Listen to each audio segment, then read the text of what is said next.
The 1930s at Indianapolis Motor Speedway were a time of tradition and teamwork.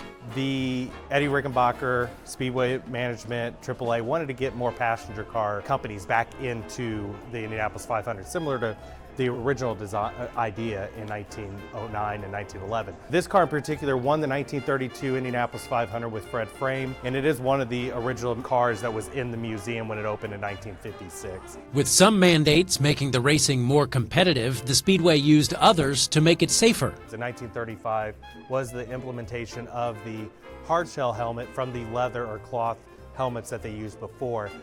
So this predates other racing series by nearly 20 years. The 1930s also put a face to some timeless traditions still seen today at the Indianapolis Motor Speedway. When Louis Meyer won his third Indianapolis 500 in 1936, which was the first time ever, he was presented with the Borg-Warner Trophy. He was the first driver to have his likeness added to the trophy, a tradition that continues ever since. Louis Meyer's sweet taste of victory also changed how Indy 500 wins are celebrated. Unbeknownst to Louis, he started the tradition that we still participate today in drinking of the milk.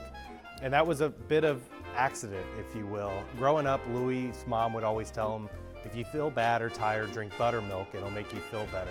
So Louis would pack buttermilk for races and drink it after the event. Dairy farmers took notice of him drinking milk in Victory Circle and offered to keep bringing it to winners. Now the Indiana Dairy Association keeps that tradition going. There's a lot of drivers still today that understand the traditions and the history of the Indianapolis 500 and Motor Speedway.